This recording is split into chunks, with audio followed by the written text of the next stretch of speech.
Nah, saudara-saudara, tema kita Natal tahun ini adalah tetaplah setia.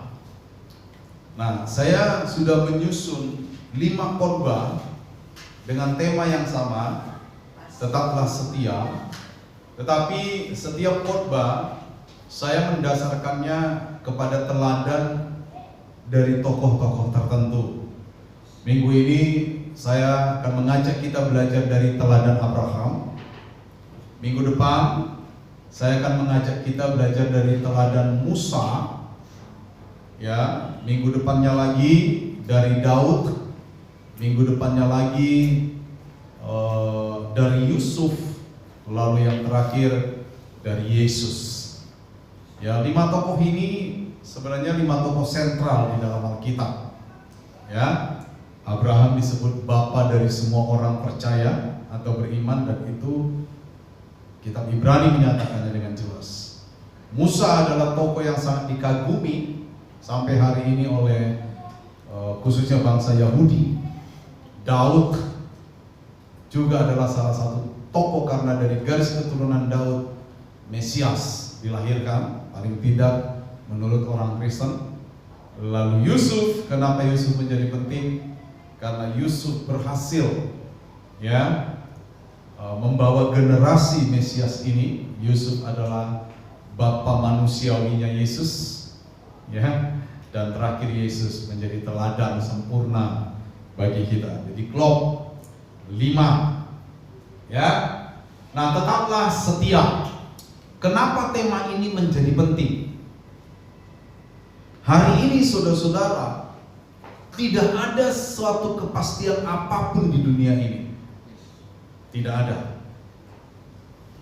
Kalau kita bicara tentang apapun juga, tidak ada kepastian. Memang itulah dunia. Dunia tidak memberikan kepada kita kepastian. Kita baru melihat dalam minggu kemarin sampai minggu ini bencana yang begitu luar biasa terjadi di Sumatera Utara, khususnya yang paling parah itu daerah Tapian-Nauli atau Tapanuli, tengah, selatan dan utara, banjir bandang. Lalu meluas ke Sumatera Barat. Tadinya Aceh dulu, ke Sumatera Barat. Medan sekitarnya banjir. Banyak titik juga di Pulau Jawa hari ini banjir. Kita melihat betapa sadisnya, kalau saya mengutip kata sadis sadisnya peristiwa itu. Sampai hari ini update hampir 1.000 orang meninggal. Itu update, karena update biasanya tidak selalu benar, biasanya lebih banyak. Iya kan? Yang hilang lebih dari 500, bayangkan saudara-saudara. Saya melihat begitu banyak kisah-kisah pilu. Kemarin saya baru melihat satu kesaksian hamba Tuhan, seorang pendeta dari salah satu denominasi gereja. Lalu dia berdiri di tanah kosong yang penuh dengan kayu-kayu besar dari hutan. Lalu dia bilang, disinilah kemarin gereja kami ada, sekarang sudah tidak ada. Rata, nggak ada, tinggal tanah semua. Nggak ada bekas bahwa itu dulu ada gereja.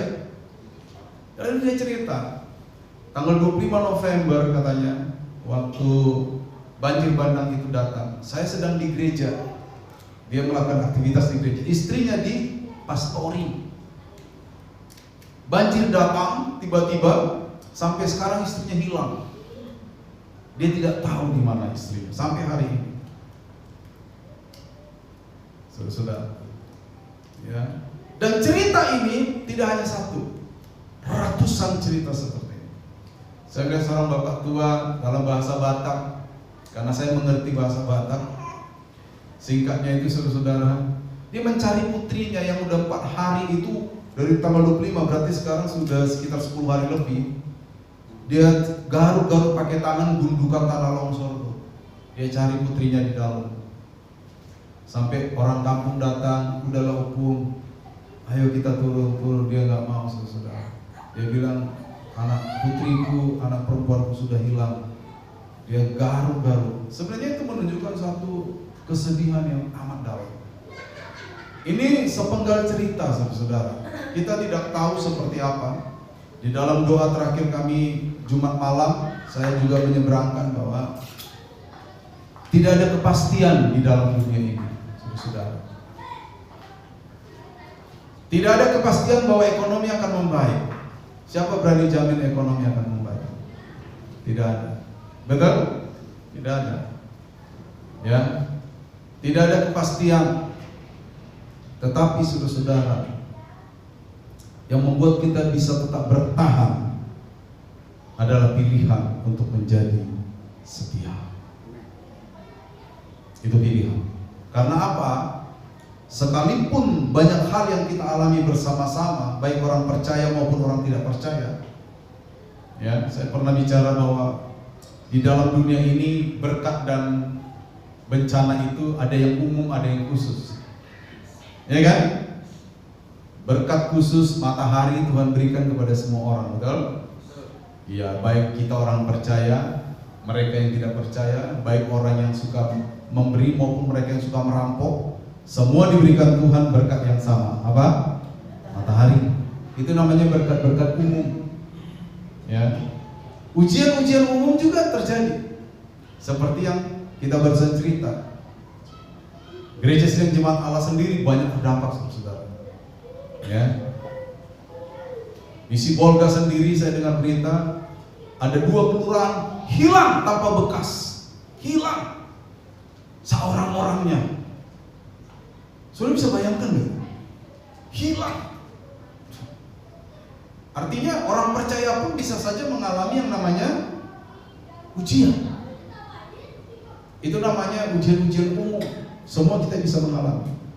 Tetapi ada berkat-berkat khusus yang hanya kita yang bisa memperoleh.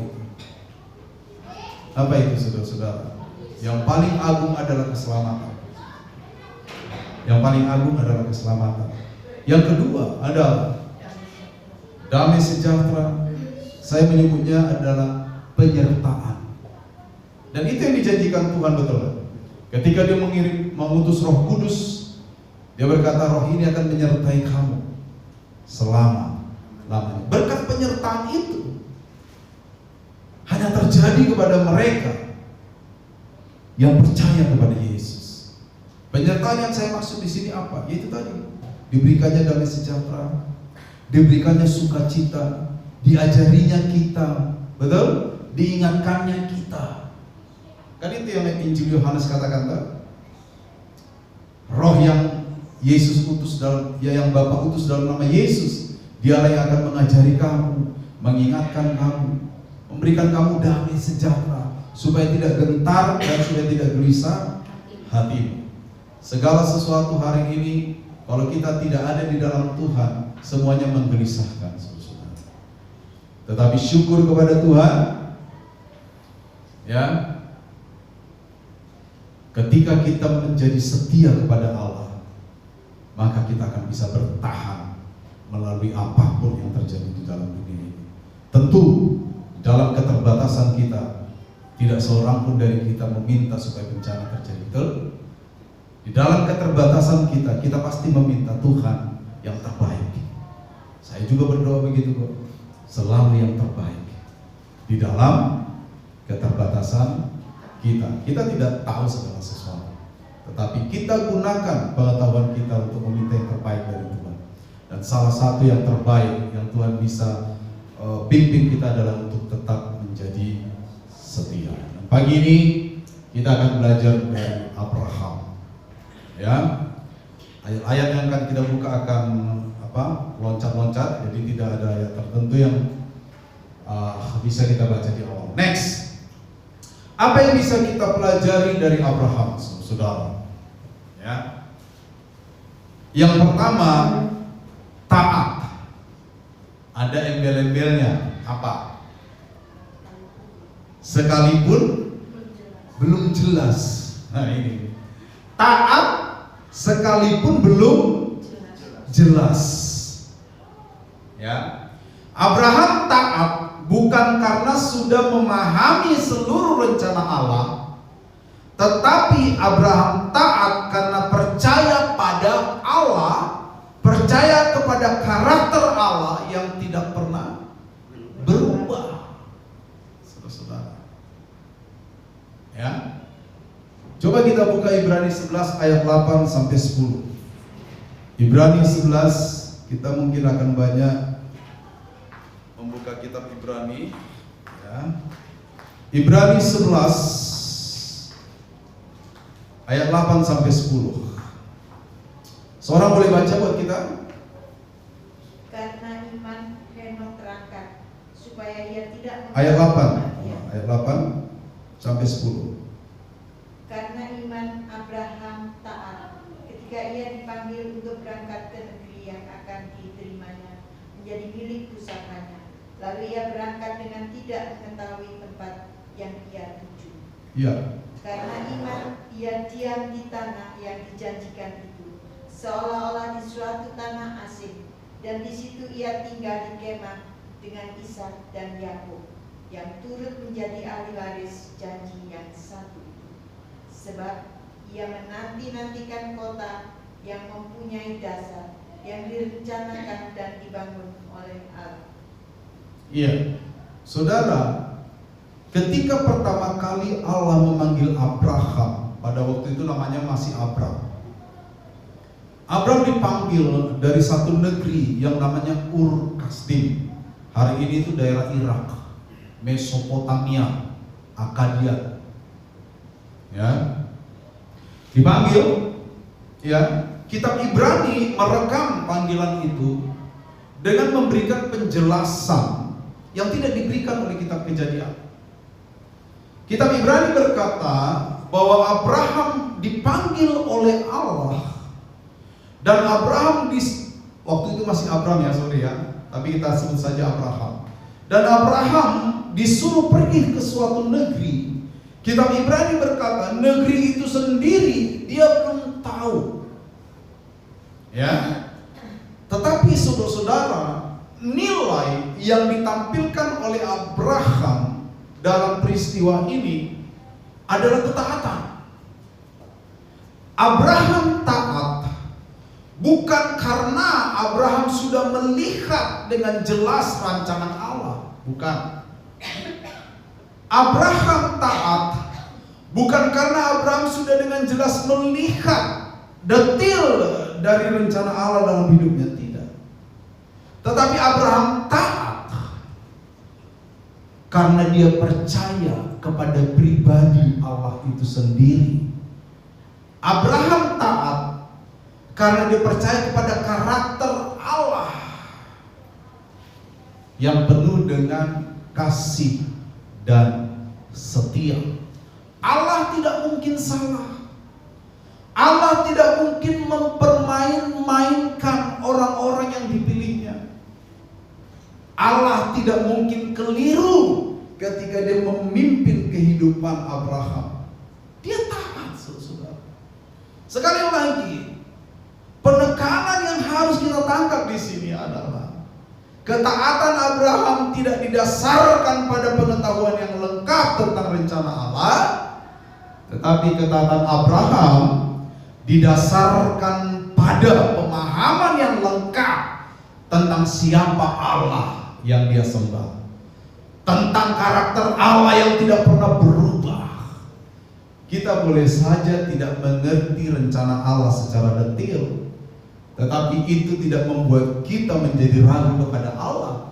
Sebab sama seperti Abraham, sekalipun dia belum mengerti secara detail, bahkan dia tidak tahu kemana dia akan pergi, ke negeri mana dia akan dipimpin Tuhan, tetapi dia tahu Allah yang memanggilnya adalah setia, Allah yang memanggilnya tidak mungkin keliru, Allah yang memanggilnya tidak mungkin salah, Allah yang memanggilnya tidak akan mempermain-mainkan orang yang dipilihnya. Allah yang dipanggilnya adalah Allah yang setia. Sehingga ketaatan Abraham didasarkan pada pengenalannya akan Allah, bukan pada pengetahuannya tentang rencana Allah. Saya tanya, ya, Kalau kita punya anak kecil lah, misalnya kayak anak kecil, taruhlah usia 10-12 tahun, masih SD. Lalu diajak bapaknya atau ibunya kemana gitu, ikut nggak dia?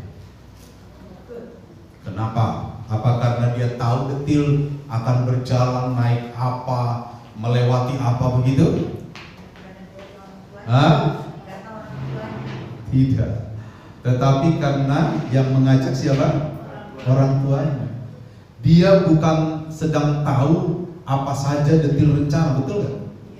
Dia hanya ikut karena yang ngajak dia percaya. Siapa yang ngajak nih? Ini bapak gua nih, mama saya nih. Dia tidak banyak pertanyaan. Dia ikut.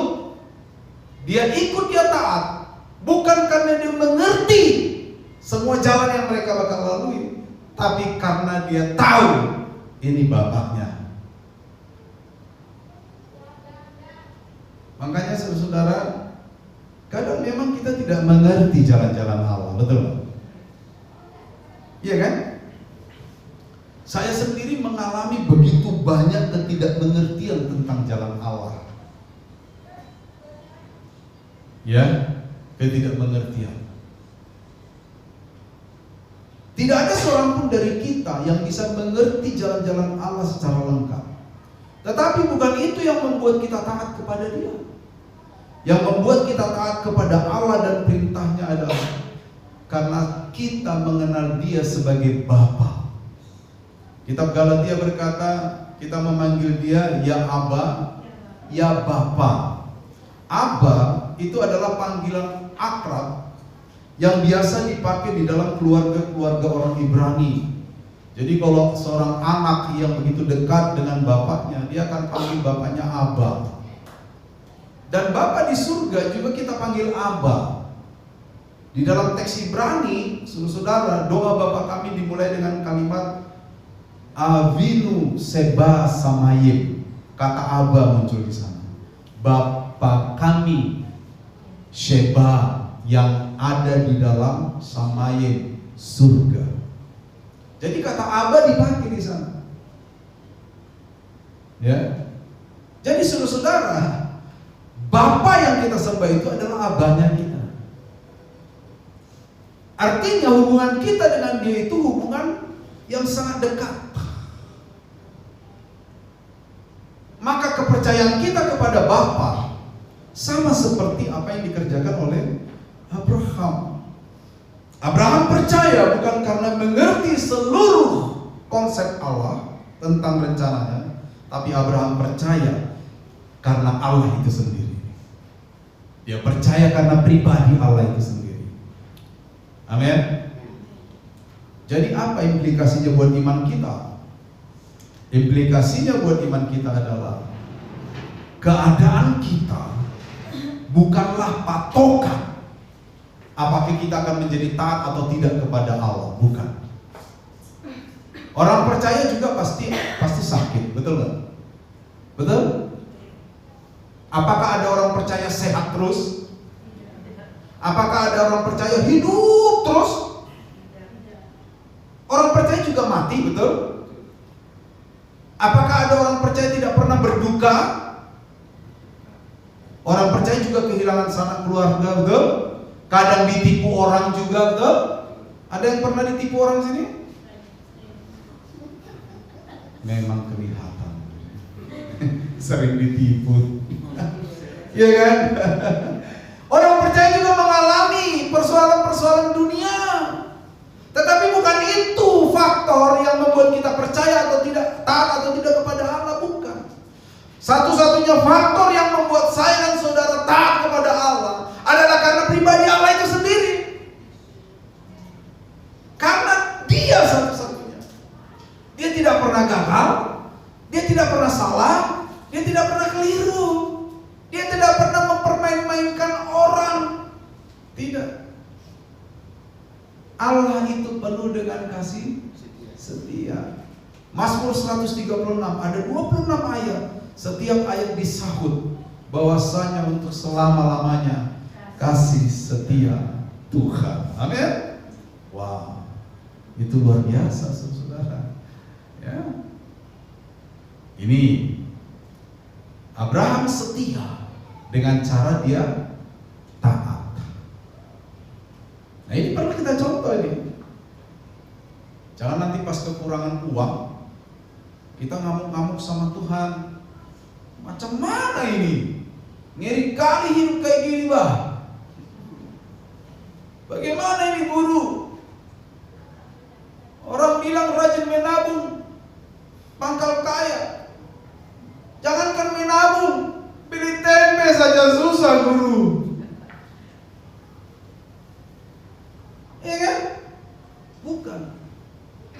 Ketika engkau kekurangan uang, ketika engkau banyak uang, ketika engkau sehat, ketika engkau sakit, ketika engkau berduka, ketika engkau gembira, ketika engkau mendapatkan berkat atau tidak mendapatkan berkat, berkat dalam konsep kita ya, bukan dalam konsep Tuhan, tetaplah taat kepada Allah. Bukan karena apa yang mengelilingimu, tetapi karena Allah itu sendiri. Amin. Kalau ketaatan kita dengan cara seperti ini, kita nggak pernah nggak taat sama Tuhan. Kenapa manusia bisa sampai nggak taat kepada Tuhan? Penderitaan. Betul nggak? Jadi apa yang dialami itu mempengaruhi sangat besar. Kalau kita sedang ada masalah, kadang-kadang kita menormalkan dosa, betul? Iya kan? Coba kita dihina orang, masalah kita, mentang-mentang dihina balik, kan menormalkan dosa kan? Iya kan?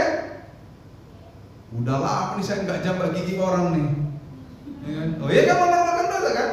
Kalau kita sedang dalam masalah, itu nggak boleh terjadi. Makanya ketaatan kita kepada Allah jangan bergantung kepada keadaan kita. Kalau keadaan baik, ngomong haleluya biar 49 kali gampang, saudara. Betul? Ya kan, dapat bonus akhir tahun. Siapa yang dapat bonus akhir tahun? Gak usah dah, jangan. Nanti ketawa. Biasanya dapat THR tuh akhir tahun kan? Dapat THR akhir tahun. Ada yang dapat THR, saya lagi yang dapat THR. Kenapa saya lagi? Ada yang begitu? Enggak. Bahkan dibandingin kamu berapa? 2.500.000. Oh saya 2.499.000 ya. Beda 1.000 aja dimasalahin. Iya kan? Nggak ada itu dapat THR, dapat bonus akhir tahun, muka kita merenung, nggak ada, pas haleluya, betul? Udah kebayang tuh baju baru, ya kan? Sepatu baru, ya kan? Kaos kaki baru, ya? Apalagi dasi baru, ya kan? Bekel baru. Wah, pokok baru semua. Utang baru. Ya kalau nggak cukup kan utang lagi. Ya kan, nggak ada. Tapi karena kita taat kepada Allah bukan berdasarkan keadaan kita, maka ketaatan kita akan everlasting, akan terus menerus. Amin. Jadi ubah cara taat kita kepada Allah seperti Abraham. Abraham taat bukan karena dia tahu segala sesuatu tentang rencana Allah. Abraham taat karena Allah itu sendiri. Amin. Yang kedua, next dulu. Ini kali ini khotbah saya singkat. Soalnya cuma 4 slide. Ya. Yang kedua, saudara-saudara, ya, Abraham setia dan dia menunjukkan kesetiaan itu dengan cara percaya. Ada embel-embelnya. Apa? Percaya sekalipun belum tampak. Iya kan? Sepercaya sekalipun belum tampak. 25 tahun Abraham menunggu Ishak. Bahkan saudara-saudara, Allah berjanji kepada Abraham, keturunanmu akan menjadi seperti pasir di laut, seperti bintang di langit. Bahkan Allah memberikan upacara sumpah sendiri ya kepada Abraham untuk meneguhkan perjanjian itu. Tapi 25 tahun Abraham menunggu sampai dia bilang, apa mungkin ya, saya kan sudah tua, Sarah juga sudah apa? Bukan tua, apa namanya itu kalau perempuan? Iya, menopause, tidak mungkin melahirkan. Sudah tidak mungkin. Ya, saudara lihat. Ya. Oke. Sempat ada keraguan, betul nggak? Sempat ada kegundahan, Tuhan benar nggak kami punya anak? Lalu ada tragedi, Hagar diberikan kepada Abraham. Memang budaya saat itu begitu.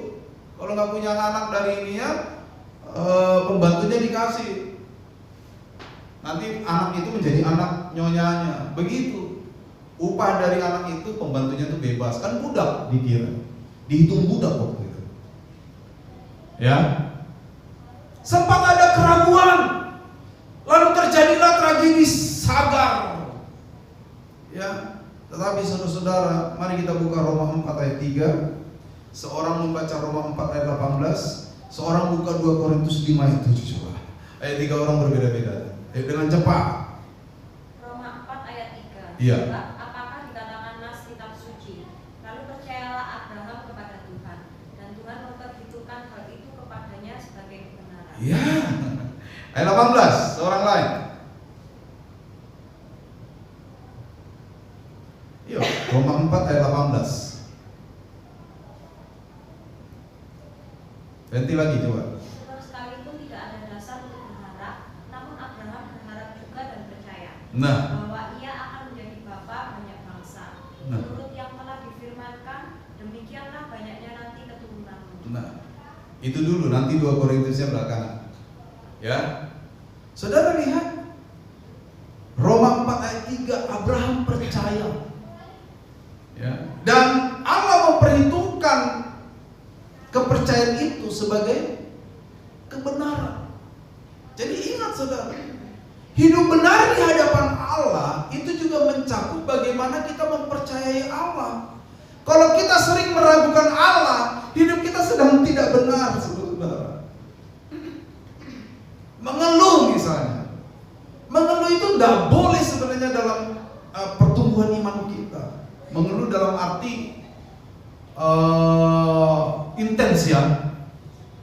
Mengeluh dalam arti mempraktekkan kehidupan mengeluh itu. Hidup di dalam keluhan itu artinya. Susah sedikit mengeluh, padahal cuma sedikit. Sakit mengeluh. Ya. Saudara, saya pernah hidup miskin semiskin-miskinnya. Bahkan sebelum saya mampu memahami apa itu miskin. Bayangkan, saya pernah makan di usia 6 tahun itu hanya ubi sepanjang hari. Sarapan saya dari tebu. Saudara pernah sarapan tebu? Saya orang yang sarapannya air tebu direbus. Tebu besar yang gak manis itu banyak di rumah saya. Ya, dulu kan ada lesung tradisional kan. Abang saya dan kami semua gini, airnya kita kasih kain, kita peras. Jadi tinggal airnya kita rebus sampai dia kental kayak kanji, itu udah kita makan. Saudara, saya pernah makan hanya genjer. Tahu genjer? Yang kalau kita dapat sih kayak gini, begitu direbus tinggal segini. Tahu? Pahit. Genjer itu pahit. Betul? Kalau dikasih bumbu enak. Nah ini cuman genjer toh. Saya pernah itu, mengalami itu. Ya. Saya pernah kalau lapar tengah malam, karena di belakang rumah ada kangkung, rebus kangkung 1 panci, makan rame-rame sama abang adik saya pakai cabai cuman itu. Kalau lapar malam, pernah saya alami. Miskin semiskin-miskinnya. Saya pernah ke sekolah ya dengan celana yang robek, sampai guru saya bilang, "Kenapa celanamu robek, Nak?" Saya nggak bisa jawab. Saya dulu ke sekolah bawa air itu jerigen 5 liter karena tidak ada tumbler tuku yang bisa saya beli. Tahu jerigen 5 liter? Saudara percaya nggak saya bawa air di jerigen 5 liter ke sekolah? Saya bawa air. Saya sekolah siang kelas 1 SD, paginya saya jualan tebu di sekolah saya sendiri. Tebu di rumah saya banyak, dipotong-potong, ditusuk kayak sate. Saya jualan tebu kelas 1 SD. Saya udah mulai narik becak mulai SD. Saudara, kurang susah apa saya? Ya kan? Bapak saya kena TBC. Pada waktu itu TBC nggak ada obatnya. Mama saya bilang suatu hari, maaf ya nak, anaknya 6 mama saya. Saya masih umur kecil sebelum sekolah ini. Kalian nggak mungkin bisa sekolah. Jadi maafkan mama kalau kalian tidak bisa sekolah. Karena bapak saya bakal mati. Udah kurus kering, tinggal tulang di kulit, ditutup, dibalut kulit. Tapi mukjizat terjadi, bapak saya sembuh. Semua kami sekolah.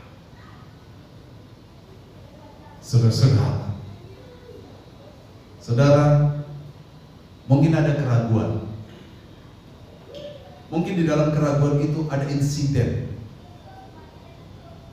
Tetapi firman Allah di dalam Roma 4 ayat 18 tadi, sekalipun tidak ada dasar untuk percaya, tetapi Abraham tetap percaya. Saudara, kalau dengan Tuhan, kadang-kadang memang gak ada dasar untuk kita percaya. Apa ya? Tuhan, apa ya? Iya kan? Betul? Ada kalanya kita tidak memiliki dasar untuk percaya. Apa mau percaya? Bapak saya sakit, muntah darah tiap hari 18 bulan. Tiap hari, batuk sedikit, darah. Buang air kencing di tempat tidur, semua di situ. Jangan anggap rumah kami mewah, tanah, lembab. Pernah satu kali malam waktu angin datang, atapnya juga pergi semua kayu-kayunya. Itu pernah kami alami, saudara. Jadi kami kena hujan, itu benar. Ngungsi kami ke rumah tetangga, itu masih ingat saya tuh. Ada yang pernah ngalami semiskin itu? Di sini? Enggak mungkin ya? Saya pernah melalui itu, saudara. Ya, dan ingatan itu jelas. Ya, tidak ada dasar untuk kami percaya. Siapa yang percaya kalau anak 6 orang, paling kecil masih 1 tahun waktu itu, adik saya bungsu, papa TBC mau mati karena dokter nggak mau rawat, dikembalikan. Mama cuma jual ombus-ombus yang dibikin oleh kami semua. Saya waktu itu bangun jam 4, tiap pagi jam 4 pagi saya bangun, usia 6 tahun. Bayangkan itu. Ngapain saya? Ini apa? Ngalusin daun pisang itu apa? Di api, tahu ya? Supaya kalau dilipat nggak robek. Itu kerjaan saya itu. Cuman itu yang saya bisa bikin waktu. Pernah satu kali mama saya jual ombus-ombus, nggak ada laku satupun. Balik dia. Terus mama saya bilang apa? Sekarang kita makan ombus-ombus, padahal karena nggak laku. Pernah saya ingat itu. Semua momen itu saya ingat, saudara-saudara. Nggak ada dasar untuk kami percaya. Waktu itu saya belum mengerti makna kata percaya. Saya masih kecil sekali. Nggak ada dasar. Kami ke gereja yang jauhnya dari sini sampai Simpangan Bingung sana, jalan kaki. Lebih malah, jalan kaki pulang pergi tanpa sendal. Makanya saudara ini naik motor lumayan ini kan sekarang kan. Jangan malas ke gereja. Dulu kami jalan kaki, nggak pernah terlambat. Jam 8 masuk, setengah 7 kami udah berangkat dari rumah. Jalan kaki, pulang pergi. Nah, saya pernah melalui semua itu. Nggak ada dasar untuk percaya, saudara-saudara. Tapi apa yang terjadi? Ketika orang tua saya, mama, nenek, dan bapak saya percaya mengajari kami, Tuhan mengubahkan hidup. Amin. Sama kayak Abraham kan? Sekalipun tidak ada dasar untuk Abraham percaya, tapi dia percaya. Memang kepada Tuhan itu kadang-kadang kita tidak ada dasar. Apa? Ya kan? Kalau kita punya uang 7 miliar, kita ada dasar untuk sekolahkan anak kita, betul nggak? Betul? Itu nggak perlu iman, betul nggak? Saya ada uang nih 7 miliar nih, nggak perlu saya nangis-nangis sama Tuhan, gimana caranya sekolah? Nggak perlu iman itu. Sekolahkan aja, aman. Tapi kalau Anda nggak punya uang, lalu anak Anda mau sekolah tinggi, ada dasar untuk berharap? Nggak ada kan? Apa? Mau dikorek dari mana pun nggak ada. Kecuali di bawah rumah saudara ada emas. Nggak ada itu. Tapi Abraham tetap percaya. Kesetiaan Abraham diwujudkan melalui percaya. Tindakannya untuk percaya. Lihat 2 Korintus 5:7. Coba. Ini dulu wajah Abraham bukan gini ya, ini cuma animasi. Ya. 2 Korintus 5 ayat 7, coba. Sebab hidup kami ini adalah hidup karena percaya, bukan karena melihat. Nah, hidup kita ini hidup karena percaya, bukan karena melihat. Ya, banyak orang kesaksian, oh ya, wah anak saya, puji Tuhan semua ini sekolah tinggi-tinggi. Ya Anda kaya, itu Anda gak usah kesaksian itu nggak apa-apa itu. Iya kan? Tapi kalau Anda nggak punya uang, lalu dengan iman dan kepercayaan Anda bergumul di hadapan Tuhan, itu baru kesaksian. Betul?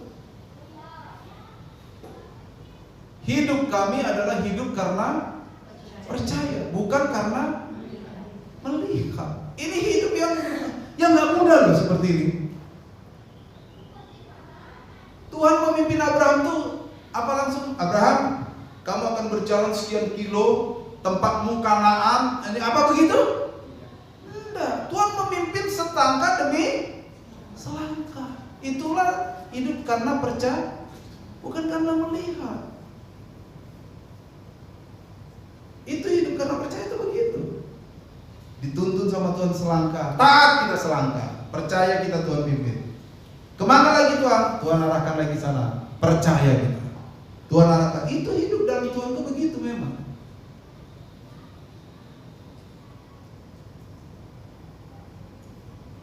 Jadi kesetiaan Abraham kepada Allah, dia percaya. Saudara, memang di dalam kepercayaan Abraham kepada Allah sempat ada keraguan, betul? Dia sempat bilang, Tuhan, jangan-jangan hambaku ini akan mewarisi semua hartaku, betul nggak? Tuhan bilang, enggak Abraham. Tandanya apa Tuhan? Apa? Sampai dia ragu, terjadi insiden. Sarah bilang, aduh gimana ini nggak punya anak, Hagar aja dah. Kita sering begitu, betul? Iya kan? Di dalam perjalanan kita untuk percaya sepenuhnya kepada Allah, pernah ada keraguan? Pernah kan? Sama kita, tidak beda kita. Pernah ada keraguan? Pernah ada insiden karena keraguan? Pernah. Tapi iman yang bertumbuh adalah iman ketika kita gagal, kita bangkit kembali, kita percaya kepada Allah, sekalipun belum melihat, sekalipun belum tampak. Jadi bukan asal percaya. Abraham percaya sekalipun belum tampak. Kalau udah tampak mah ya itu bukan iman, betul nggak? Iya kan? Kalau udah tampak, itu biasa itu. Tapi kalau belum tampak, ya, pimpinan Allah akan membawa kita selangkah demi selangkah. Kadang-kadang Tuhan memimpin tuh nggak sekaligus tuh, kamu langsung enggak, selangkah demi selangkah. Nah itu butuh kepercayaan, itu butuh ketaatan. Next, ya, Abraham kesetiaannya dengan apa? Apa? Berserah. Ada embel-embelnya. Sekalipun diuji. Jadi semua karakter ini ada embel-embelnya, saudara-saudara. Abraham berserah sekalipun diuji. Abraham menyerahkan yang paling berharga. Kenapa paling berharga?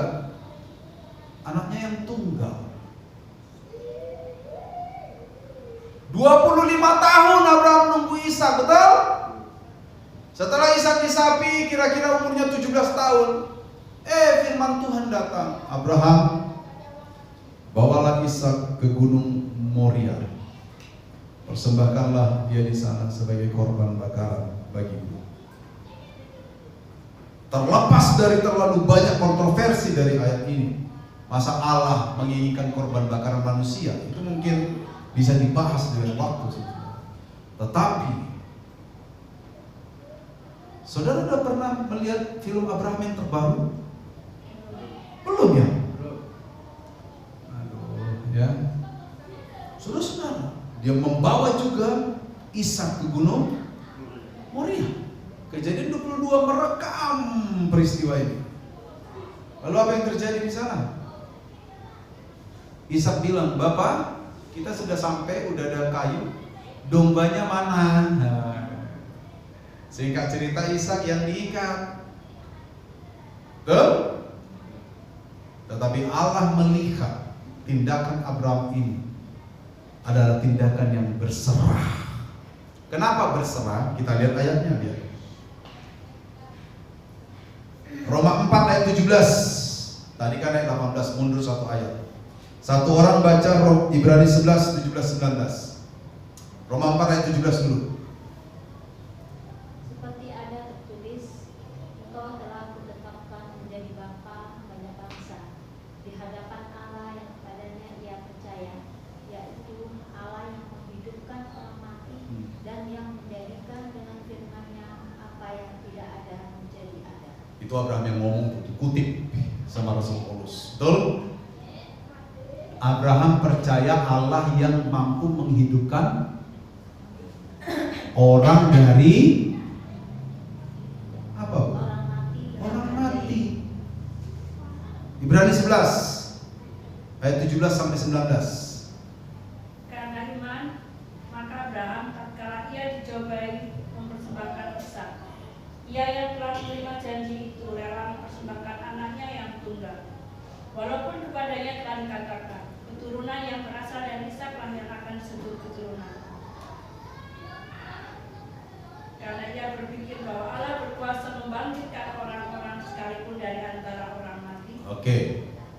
Allah berkuasa membangkitkan orang sekalipun dari kematian.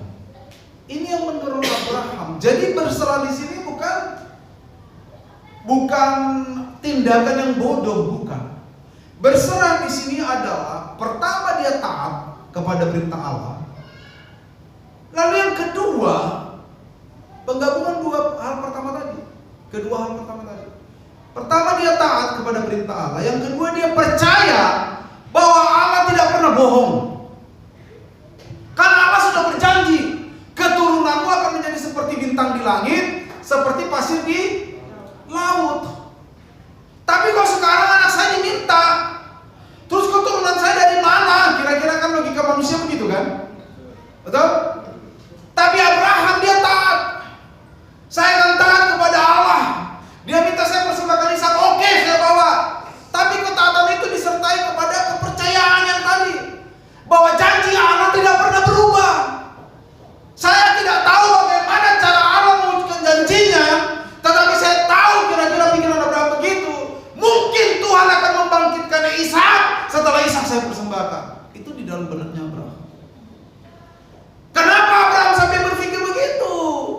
Karena dia percaya kepada janji Allah yang tidak pernah berubah. Kalau Ishak mati, janji Allah gagal nggak? Gagal nggak? Saya tanya nih, Ishak mati nih, janji Allah gagal nggak? Gagal. Karena janji Allah akan membuat keturunan Abraham seperti bintang di langit, seperti pasir di laut. Tapi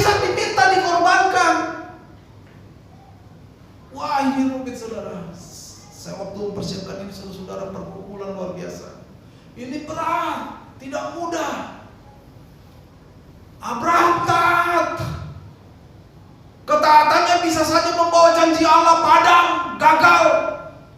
Tetapi ketaatan Abraham disertai dengan kepercayaannya kepada Allah. Allah kan sudah berjanji bahwa keturunanku akan seperti bintang di langit, seperti pasir di. Saya tidak tahu seperti apa Allah akan menggenapinya. Yang saya tahu Allah pasti menggenapinya. Itu pikiran Abraham. Lalu pikiran yang paling mungkin muncul, oh mungkin saja setelah saya korbankan Ishak, Allah membangkitkan Ishak kembali. Itu pikiran paling sederhana. Tetapi itu dinilai sebagai sebuah iman oleh Tuhan. Saudara, kita nggak tahu cara Allah bekerja. Betul? Mungkin di surga sana, menurut beberapa orang, Allah itu seperti ada di dalam satu labirin yang gelap, ya, satu tempat yang hanya Allah. Ya memang di surga itu. Lalu di sana dia merencanakan segala perkara yang manusia tidak tahu, rahasia Tuhan. Tetapi saudara, Tuhan tidak pernah merencanakan kecelakaan. Betul? Tuhan tidak pernah merencanakan kegagalan, tidak. Tuhan tidak pernah merencanakan kesusahan, tidak. Karena aku tahu rancanganmu, rancangan yang penuh dengan damai sejahtera, semata-mata damai sejahtera. Yeremia bilang gitu kan? Betul? Amin. Nah itu dia. Saudara bisa bermain logika ini? Ishak diminta dikorbankan. Abraham melihat Tuhan nggak salah. Janjimu, keturunanku seperti bintang di langit, seperti pasir di laut. Tapi saya percaya kepada Tuhan. Saya harus taat. Saya akan bawa Ishak ke Gunung Moria. Tapi entah bagaimana. Yang penting saya taat dan saya percaya, entah bagaimana nanti cara Tuhan. Yang penting saya percaya pasti janji Allah digenapi. Wah, itu iman yang luar biasa, saudara. Betul? Betul?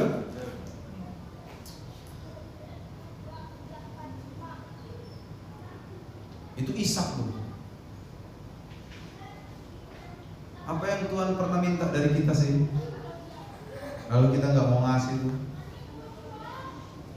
ada? Ada? Tuhan minta nih, lalu kita mulai berpsikologi, Tuhan, ada. Kalau ini nanti begini loh Tuhan, kalau ini begini loh Tuhan. Tuhan salah gitu yang diminta. Kayaknya Tuhan salah nih minta nih. Ada yang pernah begitu? Enggak ya? Kudus semua ya. Ya kan? Saudara, Abraham memberikan yang terbaik dari hidupnya, anaknya. Dan ini menjadi pantulan, refleksi tentang pengorbanan Kristus. Kenapa? Gunung Moria itu adalah bukit Golgota hari ini. Gunung Moria itu atau bukit Moria itu tempat Yesus disalibkan. Yesus disebut sebagai anak tunggal apa? Bapa. Betul kan? Anak tunggal Bapa. Jadi peristiwa Ishak itu menjadi pantulan atau refleksi dari peristiwa pengorbanan Kristus. Bayangkan, Allah memakai peristiwa itu karena penuh dengan iman menjadi pantulan kepada peristiwa yang luar biasa. Bisa saja Yesus mati tidak di bukit Golgota, betul kan? Bisa saja. Tapi kenapa harus di bukit Golgota? Mengingatkan kita kepada Ishak. Di bukit yang sama dulu. Di bukit yang sama. Ya, sekitar 2000 tahun yang lalu. Waktu zaman Yesus, kalau ke zaman kita sekitar 4000 tahun yang lalu. Ishak akan dikorbankan di bukit Moria. Dan di bukit yang sama, Bapa mewujudkan pengorbanan itu secara nyata. Yesus anak tunggal Bapa, ya, dikorbankan di sana. untuk kehidupan kita. Bayangkan. Ya. Jadi berserah itu artinya taat dan percaya. Bukan hanya taat-taat yang seperti kita orang bodoh begitu, enggak. Tuhan enggak menganggap kita orang bodoh. Tapi Tuhan ingin menjadikan kita orang yang memiliki kualitas tinggi. Ketaatan diperlukan, percaya diperlukan. Itu berserah. Berserah berarti saya taat dan saya percaya kepada Allah yang tidak pernah salah. Itu berserah. Berserah itu bukan tindakan pasif. Ya sudahlah kalau gini, bukan. Berserah itu adalah tindakan aktif. Saya taat kepada perintah Allah. Setelah saya taat, saya percaya bahwa Allah tidak pernah salah. Abraham taat kepada perintah Allah untuk mengorbankan anaknya, tapi dia percaya bahwa Allah sanggup membangkitkan Ishak dari kematian. Kenapa begitu? Supaya janjinya tergenapi. Itu pikiran Abraham. Tapi kan Tuhan tidak jadi meminta Ishak dikorbankan, betul? Walaupun pikiran Abraham meleset, tapi itu bentuk kepercayaannya, betul? Dan dia taat.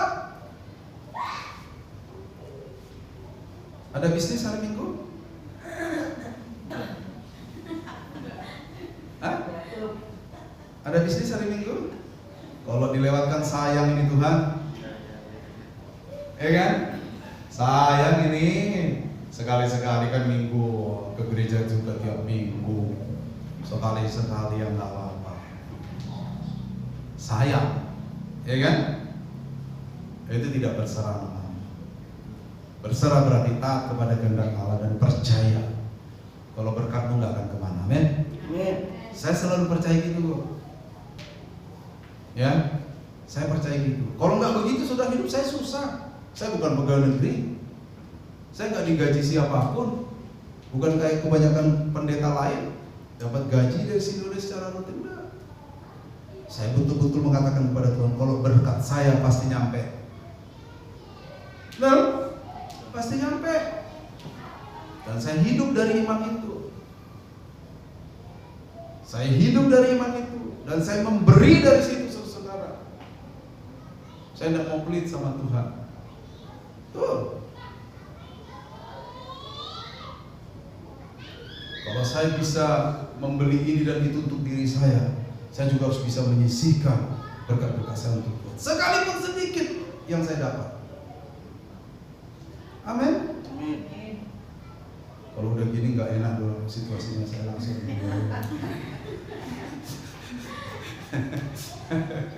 ya kan? Mana tadi itu? Ini ya. Ya, jadi itu. Jadi berserah artinya taat dan percaya. Bukan hanya taat, tapi percaya kepada janji Allah. Ya. Bukan janji supaya Allah, oh kalau saya melakukan ini, Tuhan pasti saya imbalan saya. Enggak. Abraham bukan begitu. Abraham percaya kepada janji Allah yang sudah diucapkan sebelumnya. Betul? Sekalipun faktor terbesar untuk memenuhi janji itu diminta oleh Tuhan. Iya kan? Ini masih menjadi ini loh, pergulatan loh. Betapa besarnya iman Abraham itu ya. Sama dengan kayak gini loh. Saudara punya usaha nih. Modal 20 juta nih.